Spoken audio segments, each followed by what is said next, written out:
Hi, this is stunt performer Rick English, and I've been in lots of spy movies. Today, I'm going to be talking with Dan and Tom at spymovienavigator.com on their show, Cracking the Code of Spy Movies. Thank you so much for being on our show. No, Yeah, thanks for asking me. we know that stunt people are key to making the action sequences work in movies, especially spy movies. Rick, we're honored to have you on our show today. You're a legend in the stunt world, and we're looking forward to this conversation. We know that any spy movie fan out there has seen your work for sure. All right. If you're watching the video of this on our YouTube channel, we'll be dropping in clips of the scenes that we talk about today.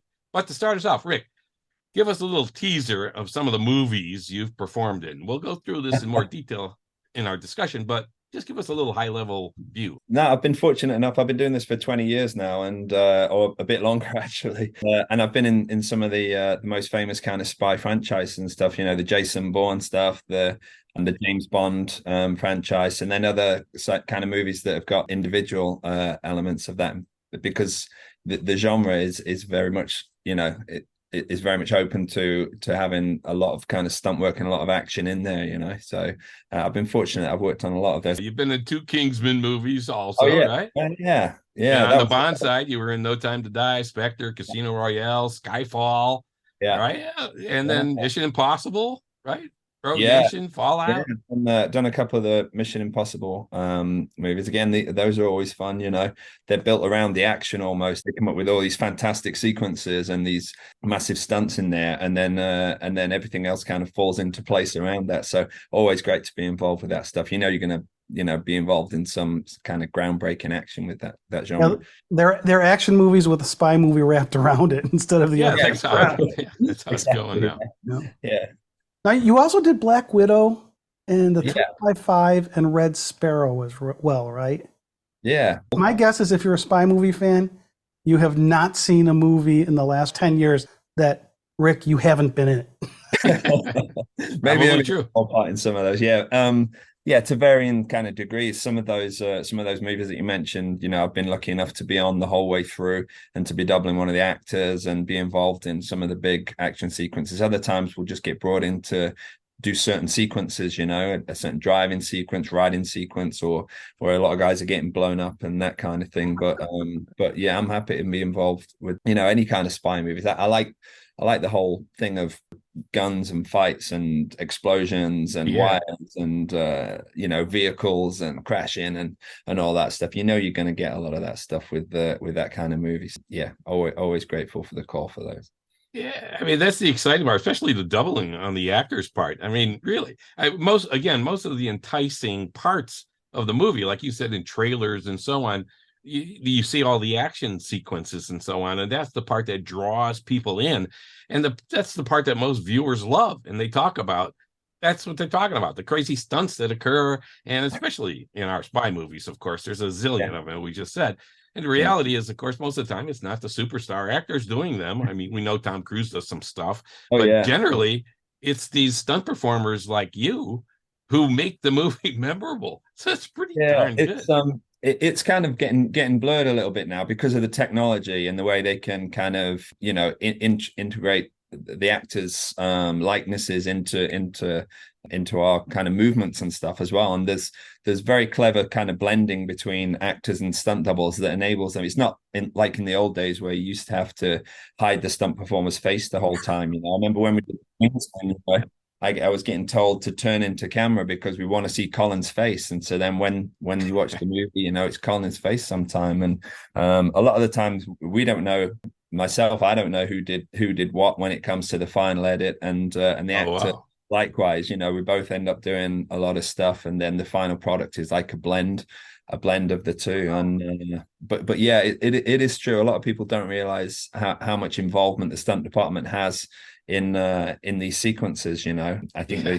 we just come in on the day and like fall over a little bit or put together a fight.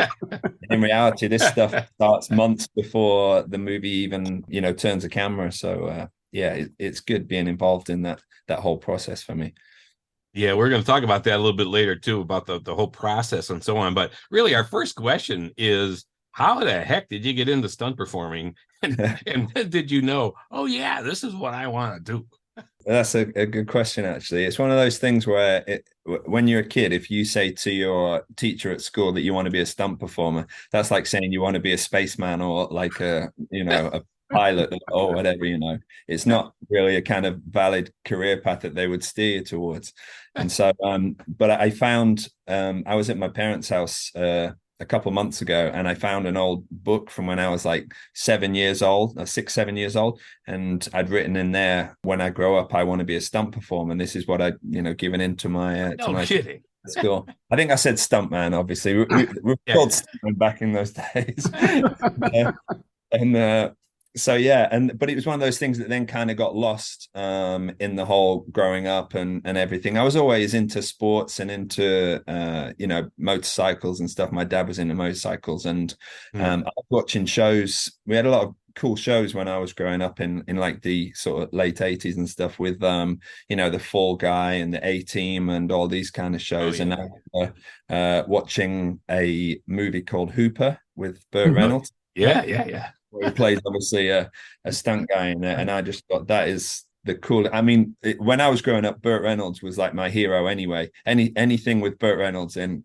for me, was like a great movie. To watch. I grew up watching that, and I loved Burt Reynolds, and so then that one movie really kind of hit home that would be a cool lifestyle and a cool thing to get into. And so I kind of decided when I was young that was what I wanted to do. I got into it eventually through martial arts. I was doing martial arts from the age of about 7 stuff, and then continued with that and decided I wanted to do fighting for movies. I thought I was going to be like the new Jean-Claude Van Damme rather than be a stunt guy. I thought I was the star of the movie, and I was going to move down to London and make my fortune fighting in movies. And so I moved down to London when I was about 20, 21, and then was working in gyms as a personal trainer and martial arts instructor and everything, and started training some guys. I was working in the West End of London, actually. We used to get a lot of actors and directors and people from that kind of business coming in, and I started doing little bits of fighting and stuff for their movies. Then decided, of course, this is what I want to do for a living. So I started training, and I got onto the British Stunt Register, which is the association in the UK. Then that was 24 years ago, I got accepted onto the British Stunt Register. You mentioned martial arts there, Mick, and martial arts, if you're into it and you were training people with it, so that teaches you a lot about your body movement and falling properly and everything else. I had a jiu-jitsu, green belt in jiu-jitsu and so on, and one of the best things you learn how to do is fall, and so you didn't get hurt. So that had to help you tremendously, right?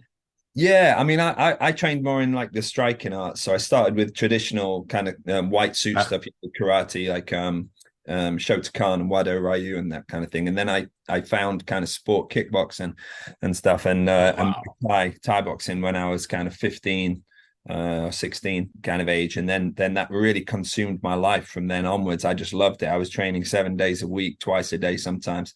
I was literally living in the gym. So then, to move on and be able to use that in my future career was, it all just fell into place when I met these guys in London and started doing the movie stuff. And I was like, yeah, this is really what I wanted to do. Definitely helps with coordination and stuff. It's still, to get onto the British Stunt Register, it's still a very important thing to have as a martial arts skill. And it's got to be quite a substantial kind of qualification in that, it has to be up to the level of kind of brown belt, black belt. Do you have to audition to kind of prove you have the qualifications that they need? No, when I first got onto the register, it was slightly different. And you have to have 6 different qualifications in various different kind of sporting disciplines. And it used to have to be that you would go to almost the sports governing body, and it would be a recognized body. And so when you achieved a certain level with that governing body, then you got a certificate and everything, and then you would present all of that to the stunt register. Then they started doing it where you had to do that, but then also you had to submit a video application. So you had to have video of you performing all your different disciplines and everything. And I think that's still the way that it is now. I'm not 100% sure of the current kind of thing, but there's no kind of audition thing. Although a lot of the qualifications now are more in-house. So there's guys that are part of the BSR or the committee or appointed by the committee that actually go out and test things like high diving. I believe is a test. There's a specific stunt test, so the guys will train, and when they can do all these moves, then the assessor will attend the pool and watch them do all their stuff, and then ensure that they've reached the required standard. Wow. So you mentioned there's like 6 things. What are the 6 things that a stunt performer would be required? They have to be across various different kind of areas of work. They can't all be in fighting. It can't just be like, sword fencing plus martial arts plus boxing plus judo. They have to be across several different areas. So when I did the qualifications, I used martial arts, fencing, swimming, gymnastics, trampoline, and motorcycle racing. Okay. And that's kind of typical. People would do. A lot of guys these days coming from a gymnastic kind of background, and so then it's that they might choose gymnastics and also high diving, which is also about aerial awareness and sort of body control in the air and everything, and then maybe climbing or scuba and trampolining, and kind of play to your strengths to get onto the register. And then once you've reached the required standard and have been accepted onto the register, you can branch out and training more into other areas of work that you really want to specialize in. Okay, so we're going to spend most of our time on some of the other of the qualifications, but you mentioned swimming. Have you done any swimming scenes in a spy movie? That's a great question. No, I don't. I can't think. I've definitely got wet. For sure. I remember we did Casino Royale. I did the sinking house sequence in Venice and in Pinewood. And that was a huge set. It's crazy. I don't know if people realize what kind of went into that. Then the 007 stage in Pinewood, which was, the biggest sound stage in the country at the time. And they had literally a full-size house in a full-size tank, and this whole the whole set would just submerge under the water, and all of that was done practically and for real. And a lot went into it. And originally that whole sequence was a much longer and a much more involved kind of fight sequence with myself and the other guy that was chasing Bond, having this big fight with him, and then people into the water left, right, and center, and crawling back out, and all these weapons and stuff involved, and people getting blown across the room. And there was a lot of stuff that ended up in there. It didn't make the final kind of fight sequence, but we had a lot of fun with that, and it was definitely one of the more memorable jobs that I did, just because it was so unique. I hadn't really been involved in anything on that kind of scale before. Yeah, there were 3 of us in that in that sequence, and I actually get smashed in the face by Bond. He kind of hides behind this wall, and as I'm sneaking out, and actually there was a bit of a funny-ish story about that. But when we filmed that, the way we shot it was very cleverly done. Actually, the camera was behind me, so it's following me into this abandoned house. James Bond's obviously hiding behind the wall, and as I'm walking through with this rifle, the camera's following behind my head, and he steps out and hits me with a big piece of 2x4 straight in the face, and I fall down, shoot my friend, who falls off anyway, that's the whole thing. And so I had like a plastic cover over my face, basically, which was held in place with 2 rubber pieces, one that was in my mouth and the other one that was on my forehead. So it was basically like a perspex screen that I'm holding in front of my face with my mouth. So when he hits me with this breakaway wood, that it will break, and then I'll just take the reaction, and it won't actually break my nose, but he has to hit me for real. And so the coordinator said, "Oh, go down with Daniel and have a rehearsal, just so that when we come to shoot this in an hour's time or so, that he's confident and knows he can put this thing right across there, and it's going to look good, and there won't be any hesitation, and it's all going to be great." And I was like, okay, cool. So we went down there, we gave him this piece of 2x4, which was like balsa wood, and it was kind of scored, so it was going to break the right time. And I said, okay, so whenever you're ready, just swing it straight like a baseball bat, straight the way through my face. And I put the mask in, and he swung this wood, and he missed and hit me straight in the throat. And I couldn't even speak. I was like, and he was devastated about this. And that's why you rehearse. Yeah, I was like, it's fine. And I was like, at least that's the worst thing that can happen, and that's not so bad, if that happens. And so this was meant to give him confidence for the. Anyway, that's a good story. Yeah, well, we did it in one take, and actually on the take, what happened was as he hit the mask, it wasn't his fault. It was just the way it went, but it tipped downwards and cut a big slice into my face, and so there was just blood everywhere. So and then the same thing. He's just like devastated about this, and it's just one of those things. It was just literally one of those things. But I had for a long time, I had my James Bond scar on my my chin, so just one of those things. It was cool. That's a great story. Oh my god, wild. That is wild. I know you best probably for your motorcycle work, right? So one of what I think is one of the craziest stunts. Now, this is somebody who I'm not a stunt person, so I look at something and go, wow, that's nuts. And you may go like, oh, that's easy, right? But I'm talking about the high side crash from Mission Impossible Rogue Nation. Yeah. This is the big motorcycle chase in Mission Impossible Rogue Nation. You're on a motorcycle and you're chasing Ethan Hunt and Ilsa. And then you pull out a gun and you shoot while you're driving really fast, or what looks like it's really fast. Yeah. And then Ethan bumps into you and you crash. And then that's the one where the motorcycle goes flying off the cliff. And explodes. Yeah. Yeah. And it explodes. Yeah. So can you talk about that scene and how fast you were going and how hurt you got or whatever? That was one of my favorite jobs. I've got to be honest. I love working with that team. It was a guy called Wade Eastwood who coordinates all the mission stuff these days.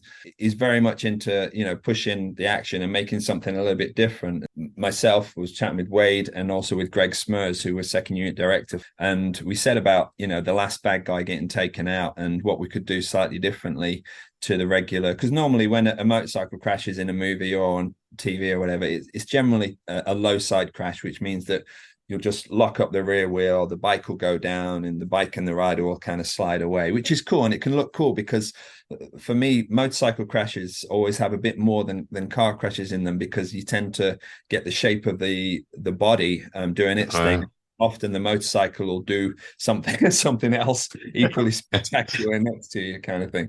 But we'd been watching the MotoGP at the weekend, and one of the riders had a big high side, and it was caught perfectly on camera by the camera guys at the track, and he'd literally got flicked over the bars and did like a full sort of 3/4 somersault and landing on his back, and the bike was flipping and stuff, and we were like, it'd be great if we could do something like that, or something, give that bit of something different to the sort of culmination of this chase. For a high side, when you see it in racing, what happens is that the guy will give it too much gas out of a corner, and basically the rear will start to slide, the rear will start spinning, and then as soon as he shuts the gas, you feel that happen, he'll shut the gas, and then it will regain grip and throw him over the bars. Well, the way we had to do it for this movie was I had to use the rear brake to brake the traction rather than using the throttle.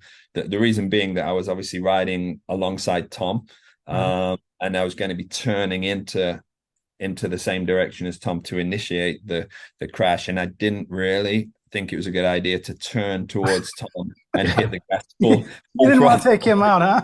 Yeah, it could have really ended my career for sure. I'd have taken Tom out with that. A much safer way to do that is to decel the back wheel. So I'm decelerating away from Tom as we slide, rather than accelerating into him as the bike slides. So that's what we did. We just decided to lock up the rear wheel, get the bike as sideways as possible to the point where it's just going to go down, and then let the brake off and let the suspension just throw you over the top of the bike. And you make that sound so easy. Well, that's kind of the way I like to approach most stunts, is just to think of it as the mechanics of what I'm actually doing and the process of what I'm actually doing. There's no point in worrying about getting hurt or whatever. You plan everything so that there's as small a chance as possible of getting hurt, but then at the end of the day, there's stuff that you can't predict sometimes, and so you just have to concentrate 100% on the process and trust what you're doing. Once you're away from the bike, then it's just like any other stunt, like a ratchet or an air ram or something. If you were on a wire, or or getting thrown into the air by a trampoline or any other means, you're just about then controlling your body in the air and kind of minimizing the impact and making it look as spectacular as possible, but trying to protect yourself at the same time. So but Wow. yeah, it was a lot of fun, and we got away with it pretty much. You never get away 100% scot-free. I think we were doing, because you asked about speed before. I think for that actual crash part of it, I think we were doing 85 Ks. Yeah. So that's 50, Okay. 55 miles an hour, somewhere around 55 miles an hour. Yes.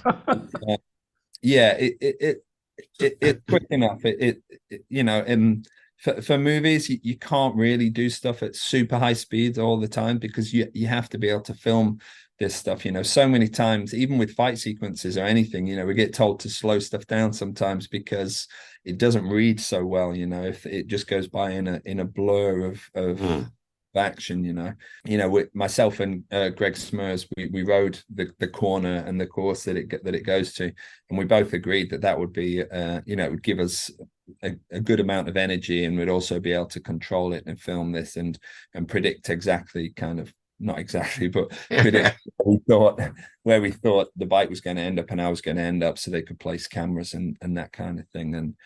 And was it one take? it was one take. It was one take. I jacked the knee a little bit on that. It was one of those things where I kind of went over the top of the bike, and I wanted to stay on the tarmac, to be honest. Believe it or not, you're better off staying on the tarmac than going into the dirt, because softer surfaces like that, when you're sliding or traveling, they tend to grab hold of you and try and stop stuff. Whereas you'll just slide down the tarmac, as long as you don't hit anything, you can get away with that most of the time. You might just get a little bit of road rash, like abrasion or something. But if you start hitting something soft, it'll grab hold of a shoulder, a knee or something, and start twisting you around in ways that you weren't expecting. Yeah. When you're flying through the air like that, are you thinking what you have to do, or is this all instinct at this point? You're just like, it all becomes instinct. It's too quick. I mean, there's a slow motion video in the behind the scenes of me coming off of that bike, and you can see it, and it's like, people can say, why didn't you put your hand down like that? Why didn't you twist a little more? When you watch the thing in full speed, the whole thing is over in a second. It's like, blah, blah, blah. And that's the end of it. So I like to plan things beforehand. So I was thinking, as it kicks me off, I'll stretch out. As I'm about to hit the road, I'll tuck underneath, and I play that over in my mind 100 times before I even get on the motorcycle. I know exactly what I'm doing, and I'll literally be rehearsing it with my eyes closed and picturing exactly what I'm going to do, and then hopefully that's the way it goes on the day. And like you say, experience and instinct just takes over, really. So you mentioned that you're going about 55 miles per hour, which is pretty darn fast to be falling off of something. But is this a general theme in movies when there's a chase scene and so on? They're filming it really at a slower speed than we think watching the movies, because it looks fast. We did some high speed stuff on there as well. Just that the crash was that kind of speed, just because of the location and everything, and we had a certain amount of real estate to play with there. But when we did the highway stuff, some of the fly pasts, where there was one shot where a camera was starting up on the bridge and it saw the bikes kind of coming, and then it was dropping down, and we all whizzed past it. I think there's 3 of us left by that stage. I think it was just me, Ilsa, and Ethan left at that stage, and I think we were doing about 130 miles an hour as we went past that camera. And it's certainly the quickest kind of vehicle chase, vehicle speed stuff that I've ever been involved with in a movie. Because like I say, the big problem you have is whatever the hero vehicles are doing, then there has to be something with you that can do the same speed that's capturing the action, And so we had Wade Eastwood, the stunt coordinator, driving an M3 with a camera mounted on the front, like a BMW M3, Oh my God, with horsepower in that thing, and he was like right on the back of us and chasing us through, and all those shots I thought looked pretty dynamic. And it's a funny thing, if you film everything right, as long as it's got enough speed, then you can make the whole thing look really dynamic and really energetic. But we had probably through the traffic and stuff when we were doing all that those weave sequences, I would say we were probably touching 80 miles an hour through there as well, with sufficient gaps for for safety in there. It was a lot of fun, I've got to be honest. We've used a couple technical terms here, if you will, high side and low side crashes. Oh. You've also used the word practical. So the high side crash was you going over the bars. Tom Cruise's crash, or Ethan Hunt's crash, was a low side crash where he goes sliding. And then when we use the word practical, we're talking about you're physically doing it. It's not digitally enhanced. Yeah, exactly. It's not a CG kind of thing, a CG takeover. Like you say, there's a lot of enhancement with stuff now these days, or there'll be digital takeovers, especially in things like superhero movies and stuff. You might sometimes find that even as a stunt double, sometimes they don't want you to fly on piano wires anymore like they used to in the old Superman movies or whatever. So there'll be a lot of green screen performing, where you're performing in front of a keyed out background. Mm-hmm. And then it's composited later on in post. I like doing practical stunts. I like doing the stunt for real, and what you see the camera is what ends up on the screen. I mean, sometimes you can add in elements there, sometimes if we're weaving through traffic and they want to make it super tight, or there's one part where it didn't look like there was enough vehicles, they can put another vehicle in there digitally afterwards and make stuff closer than it was. But generally all the action, certainly in something like Mission Impossible, tends to be as practical as possible. I think I saw a clip of you for on Batman, the Flash, where you're driving that bike with the two wheels up front, where you were doing practical, but then I also saw there was some green screen stuff that was done. Right. So it's a mix and match that happens sometimes. Okay. Yeah, and that's what happens most of the time, is there'll be elements of both. Say we can't do everything for real, but I think audiences don't necessarily want to watch a cartoon either. So it's nice to know there is some reality to that. And I'm not sure in these days where it's so easy just to say, oh, we'll just CG that, or we'll just add that in post or whatever, then I think audiences almost expect that now. And I almost like to show people, look, we did this for real. This was practical, and because otherwise people see something, and especially if it's something that they then say is impressive, or this was cool, it must be CG, because people just are aware that that's the way it's kind of gone in the past few years. But I felt like Bond went down that route towards the end of the PS1 kind of era. And I don't know, for me it kind of lost a little something when it became a bit more fantastical and everything was a bit more CG'd, and I think audiences could kind of tell. And then the Daniel Craig Casino Royale gave it a little bit of a reboot, in not only in terms of having a new Bond, but also it went back to real stunts and big kind of stunts on an epic scale, with the crane jump and the Aston Martin crash, and there was some really, really cool parts in there that was all done as practically as possible. And I think the audience really appreciated it, and we're happy to see that. Yeah. Rick, you mentioned that you went over for the motorcycle crash in Mission Impossible. You went over it 100 times in your head before you did it. Do you actually perform the stunt also many times before you actually do the stunt? You're not falling off the bike 100 times or whatever. I thought you were going to say on the day, if I keep messing it up, then I have to do it again. No, something like that. No, we wouldn't rehearse at all.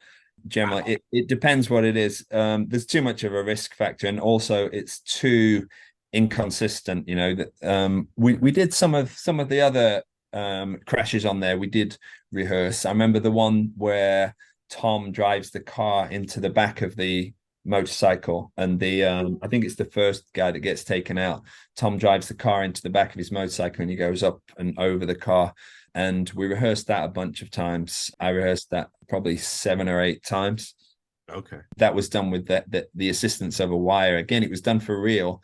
I was really riding a motorcycle, really get hit with the car, really Tom Cruise driving the car, because they wanted to shoot over shoulder and look through the windscreen. And so it was Tom actually driving the car. And then we had a wire just for safety, really, to make sure that we didn't go underneath the car or anything. As the motorcycle gets hit by the car, then there was just a short kind of 2-foot pop that would make sure we got onto the bonnet and just over the windscreen. Wow. Yeah, so something like that, you would test the rig and you would test that everything's going to work okay on the day.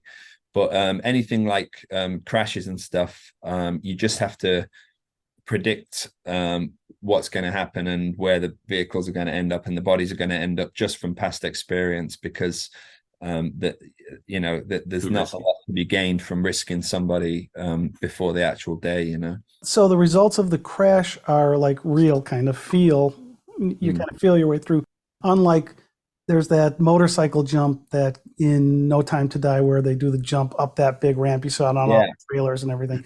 And that's a bunch of maths done to make sure that bike's moving at the exact same speed. For what you're talking about here, you don't have to do any of that. It's more, okay, if we go this speed, I know this is about what's going to happen. Yeah, exactly. I mean, like I say, I worked on No Time to Die, and I was there with Paul Edmondson, who was the guy that did that jump. He's a great rider, Paul, a really good friend of mine. He's a 4 times enduro world champion. He's a very qualified guy, and and it was one of those things where with that they could build it up. They had kind of a safety deck in there at first. It still would have made a mess if he'd have got it wrong, and then kind of strip back. Once you become confident and consistent, then you kind of strip back the layers of safety from there, and it's a different way to work. It's not one of those things where you would just turn up on the day, put a ramp up, say, yeah, that looks about right. Let's go for it. It works in a slightly different way than when you're doing the crashing stuff, really. Yeah, you mentioned confidence there. So I was going to ask how obviously physically you've got to be in shape to be able to do these things, but how much of this is mental as well in terms of preparation and just your abilities to do these things? The physical is obvious, but how about the mental part?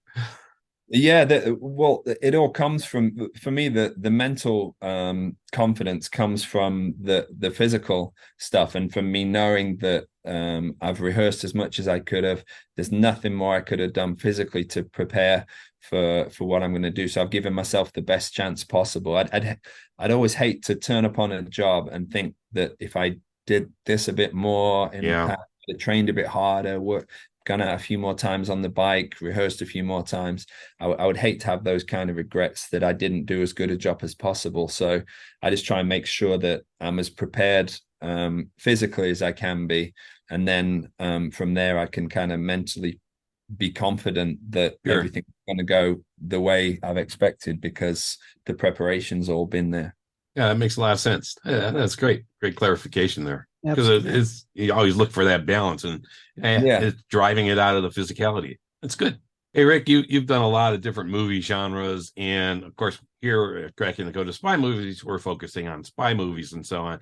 And you've done things for everyone. We talked about a lot of the movies. Are there any tidbits or insights from your work on Bourne Ultimatum or 355 or Red Sparrow, or any interesting stories there that you want to share?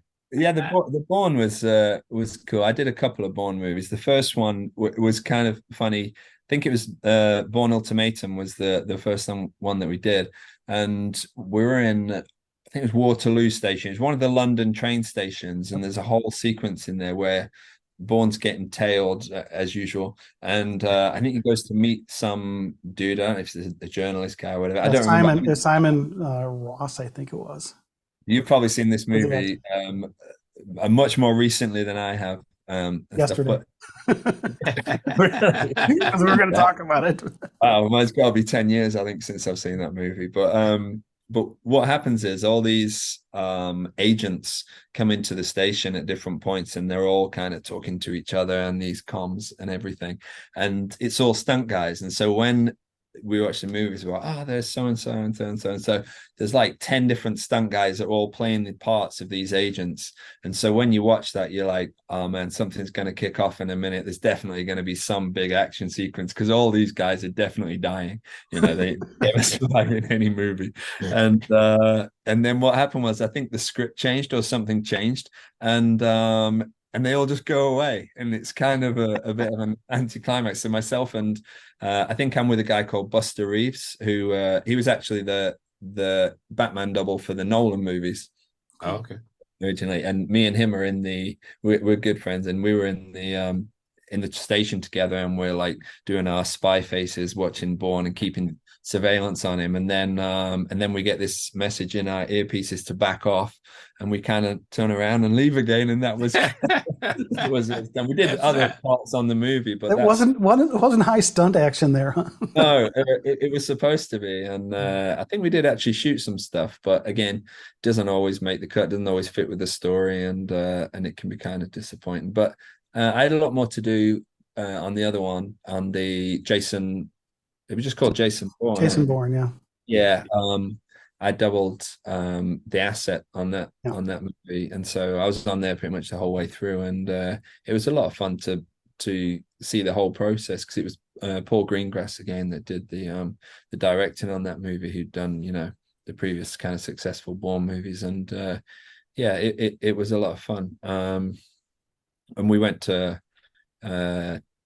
Spain, and we went to Vegas, and we did a lot of stuff in London as well. And yeah, I can't complain about that. It was a great time. That was Vincent Cassel was playing the asset, and he's a great guy. He honestly had the best time. He was yeah, a lot of fun, and really physical, and he liked to do everything himself as well. But again, he was aware that there was a time where he can step back and let me get smashed up a little bit, and then you take the blows.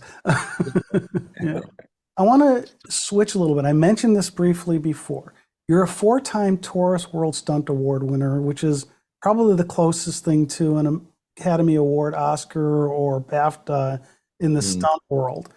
And so what are your thoughts about adding a stunt award to the Academy Awards? I mean, should they have that? Yeah. It's been under discussion for as long as I can remember, and I've never really heard an exact reason as to why it doesn't exist. For me, if there was an Academy Award for stunts, I think it would be for the action design side of things, for the stunt coordination, and that, because people sometimes don't realize how much of even the storyline on some action movies is driven and helped sort of conceived by the second unit director or the stunt coordinator, because sometimes the script will come and the director will just say, they fight or a chase ensues or whatever, and then those gaps are kind of filled in quite a major way by a collaboration between the stunt coordinator or second unit director and the main unit director, and they really become involved in that creative process. And it just seems strange that there is pretty much every other department is recognized at the Academy Awards, and just see any reason why stunt departments are excluded from that. I don't think it'll ever affect me personally, because it's not the side of the business I want to go into. Like I say, I'm not using my performing career to aspire towards becoming a stunt coordinator or a second unit director. I like performing. That's why I got into the business, and I love everything about performing still as much as ever, and there's nothing that I was doing 20 years ago that I wouldn't do now, and I wouldn't want to do now. It'll obviously change in years to come. Then the physical stuff has to kind of take a bit more of a backseat. I do a lot of vehicle stuff, and I think you can keep that going for a lot. Maybe not the high sides. You can't get not a motorcycle high side. Yeah, they add up for sure. But car stunts and everything is a lot about experience, and so I think you can keep performing at a high level for much longer. So I don't think it'll necessarily affect me personally if there becomes an Academy Award for stunts, but I'd like to see it for sure. I know how much goes into how much these guys that are coordinating and second unit directing are putting into these movies, and I think it definitely deserves some recognition.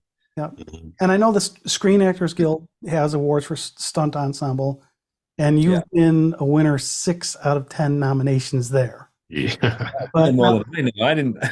Now your Taurus Award wins, because this is really an equivalent of an Oscar kind of in the stunt world, as I understand it. Yeah. And you won one for the work on Mission Impossible Rogue Nation.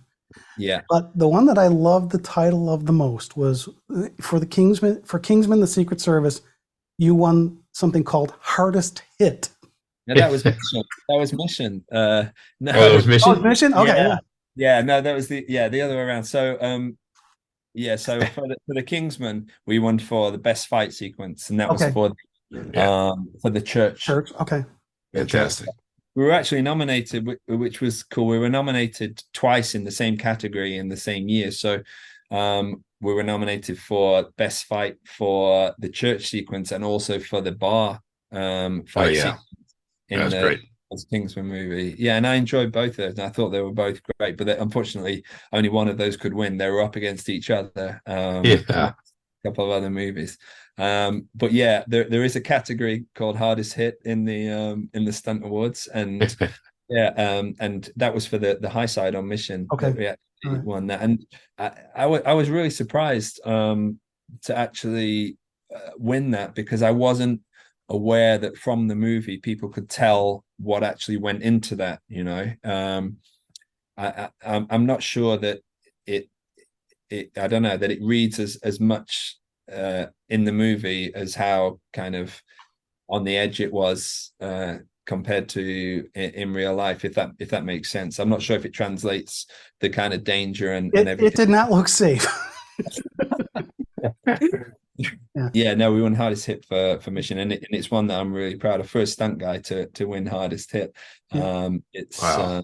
I was really pleased with that, because I always want to do the jobs that I think no one else would want to do. I hate it. They're on set and other people, I have 20 or 30 other people there, and I'm thinking that they're thinking that they could do my job easily, or they'd want to switch places with me. Whereas some of the stuff you do, I like to do the stuff where nobody would want to switch places with you. You can keep that, and I like doing that stuff. I like to challenge myself, for sure. All right, so another challenge. You won another one of these Taurus Awards for, now this isn't a spy movie, but the hallway fight scene in Inception. Yes. And how did you guys do that? That was a really great movie to work on. That was obviously a Chris Nolan movie, and that was back in, I think, 2009 we shot that, and it was actually shot at Cardington, a lot of it. Cardington is where we did the three Nolan Batman movies as well. It literally had Gotham City built inside it. Cardington, it consists of basically two big airship hangars. It's these massive buildings where they used to construct airships, so they're like a couple of 100 feet tall inside there. So they could literally construct sort of skyscrapers indoors inside the thing. And we so the set that we had for the hallway fight sequence was actually modeled on a hotel hallway. And then I was involved in mainly doing the zero gravity part of that fight sequence. There was kind of two elements to that whole sequence. One of them was like the rotating corridor. It's where the fight's going on the ceiling, the roof. At the same time, the van's flipping.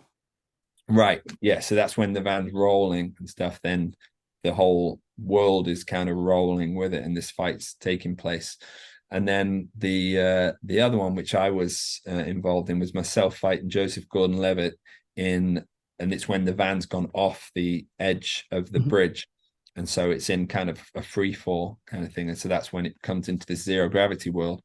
And the way they actually did it, we looked at all different ways that we could possibly film a zero gravity fight sequence. And they talked about the vomit comet, that they it was Apollo 13.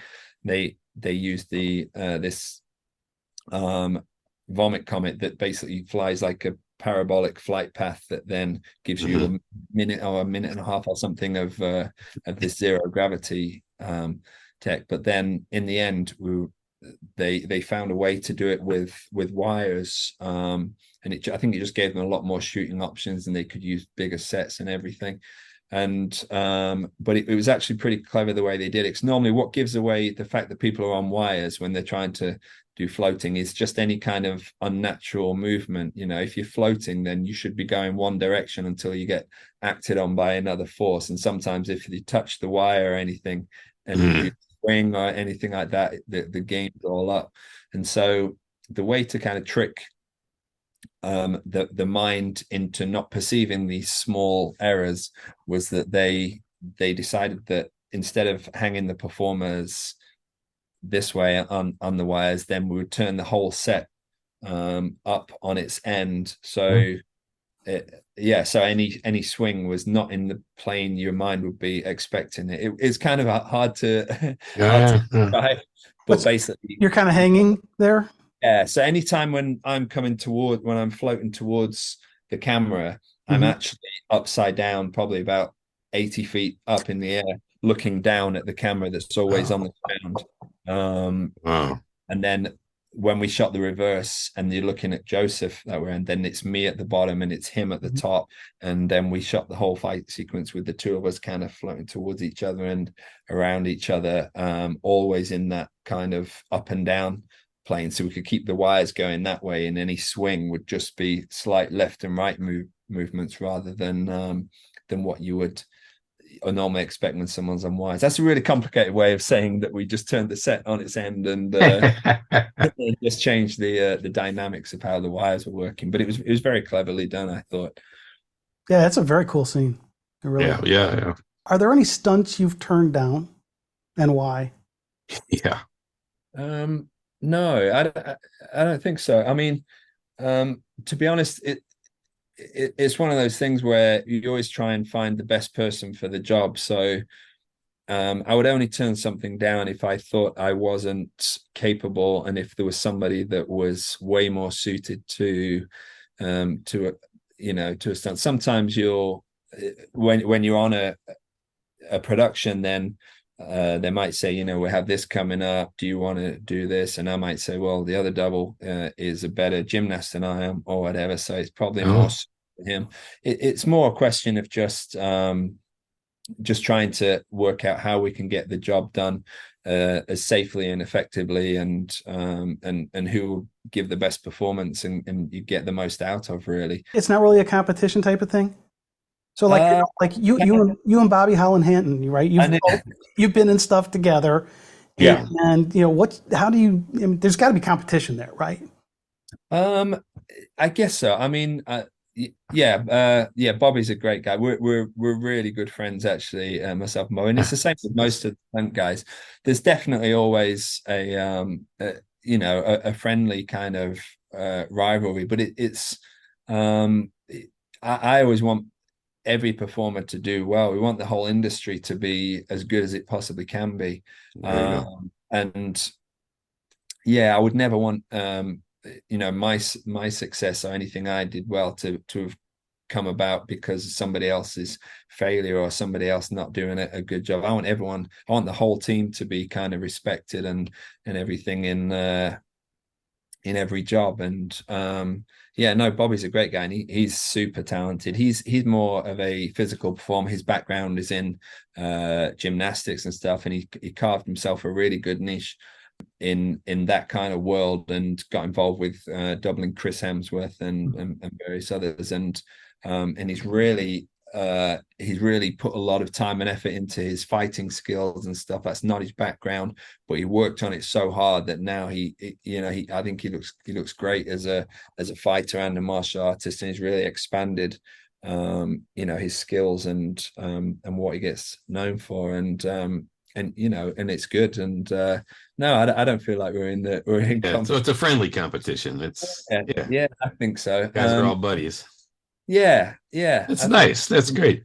It tends to happen. We want to ask you one more question, really, about how the industry works in terms of you guys getting paid. I know we look back at the big ski jump in The Spy Who Loved Me. Rick Sylvester did it in 1976. He did it for $30,000, which would be like $160,000 today, or 131,000 pounds. I mean, do you guys get paid like piecemeal work like that, where here's your stunt, we're paying you for the stunt, or How do you? Yeah, you do, but it's not in that ballpark. I've got to be honest.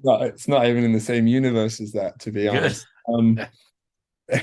Yeah, yeah, the way it works normally, there's a set amount that stunt performers earn that's put down by the union by equity. So we all work on the same sort of contracts most of the time, and then yeah, any stunts or anything where you're in danger, or it's a real high skill, high pressure, or high danger kind of job, comes with an adjustment. You would call it a stunt adjustment. So it's Okay. an adjustment to your wages, and it's normally, I don't like to talk about it with coordinators. Sometimes they'll speak to you before, I say I'm about to crash a motorcycle or something. They'll say, how much do you think this is kind of worth? And I want to go, let me do one, and I'll tell you afterwards how much it was worth. But yeah, you have to really put a value on what you do, and the problem is that most stunt performers love our job, and you really want to do big gags and big sequences. You can't set a precedent of taking jobs because you want the experience and you want the job. You have to value what you do, and everything you do comes with a cost. If I think about even motorcycle, even if it was trick riding or anything like that, if I look at the thousands of hours that I've put into developing that, and the hundreds of injuries that I've ended up with getting to a stage where I am, then you have to factor that into Absolutely. to the cost of stunts, and but yeah, it's a really difficult conversation for me. I don't like talking about money because it's not why I got into the business. But like I say, Right. you've got a finite career as well, and you have to make your money in that time frame, and you don't want to Yeah. be Sure. being forced to come in and take jobs when when you shouldn't be anywhere. You should be enjoying yourself in life. Yeah. Yeah. Right. All right, so Absolutely. yeah, now you just talked about this, relationship with stunt coordinators a little bit here. Yeah. And what makes a good stunt coordinator for you as a performer? What is it that you want out of that stunt coordinator? Um, I think guys that have had a pretty good performing career themselves tend to be able to empathize a lot more with the performer, and they remember what it was like to be in that situation, and they know what it takes. And if I've got a big stunt coming up, I'll be thinking about that for weeks beforehand. I'll be counting it down in my mind, and the preparation meant, like we said before, mentally make sure I've done everything physically to get ready for that. And I think anybody who didn't really have an extensive performing career themselves wouldn't really understand what comes with with these bigger stunts and everything. So I think I've got to be organized as well. You want somebody level-headed. I like working with everyone's kind of passionate about what they do, and everyone can kind of get frustrated or whatever with situations sometimes, but I like to work in calm environments wherever possible. And if problems come up, which they inevitably do, or mistakes are made, which they inevitably are, then you just say, right, how are we going to deal with it? And that's the kind of methodical, level-headed guys that I like to work with, who are, like I say, experienced in the industry and understand all the various parts of it.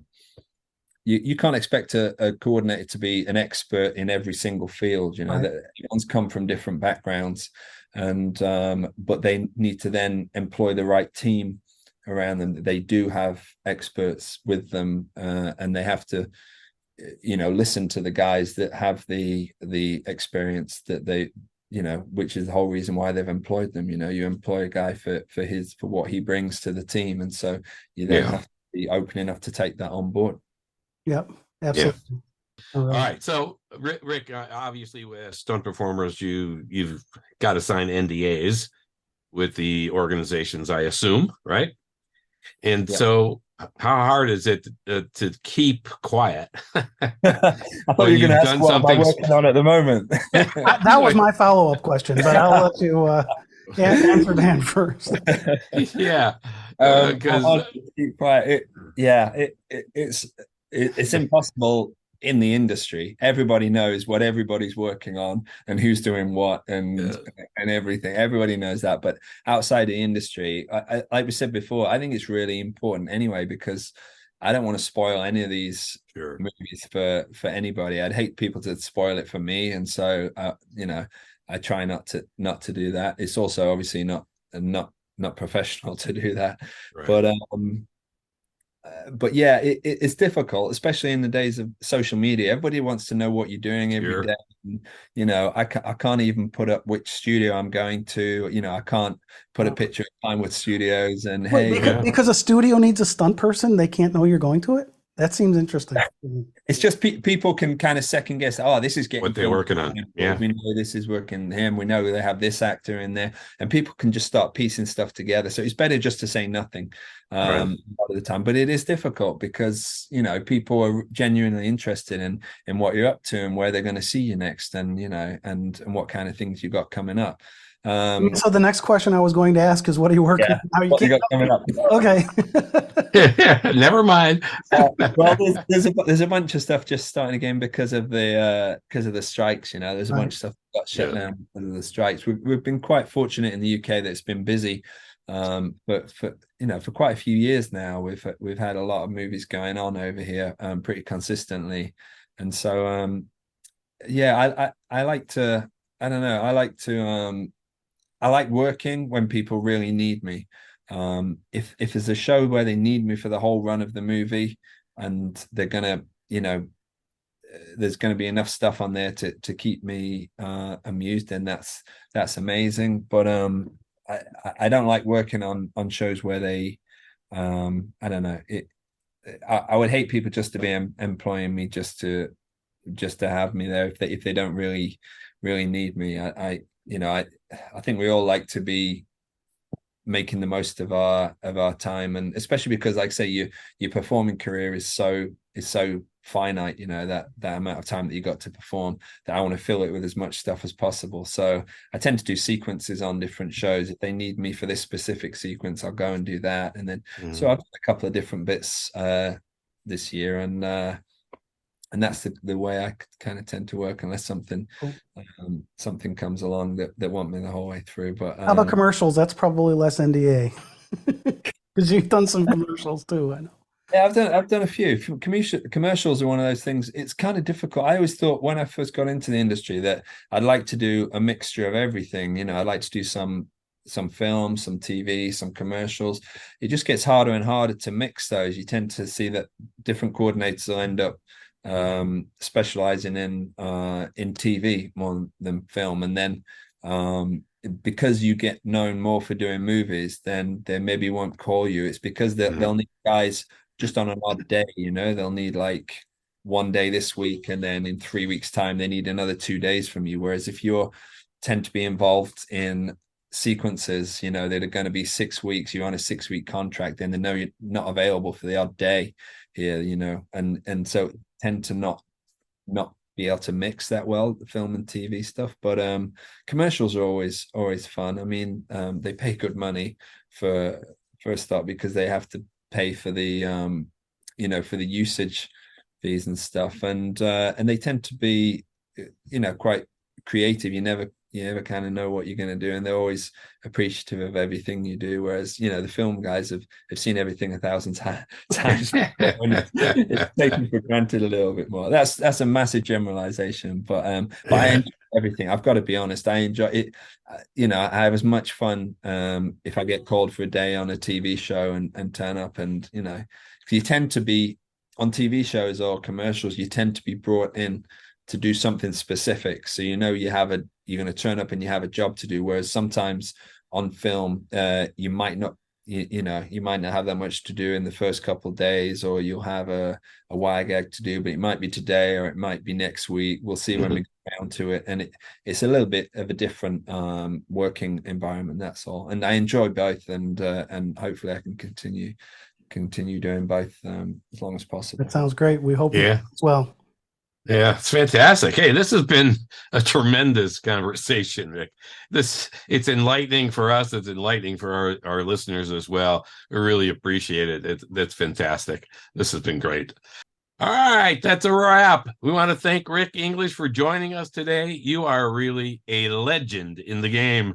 We enjoy your work and have enjoyed this conversation immensely. Absolutely. Thanks, Rick. Yeah, thank you, Rick. No, thanks for having me. It's been fun talking to you. Fun here as well. This has been Dan. And Tom. Of SpyMovieNavigator.com on our show, Cracking the Code of Spy Movies. Please subscribe to our show on your favorite podcast app and on YouTube. Thanks for listening. We appreciate you spending time with us.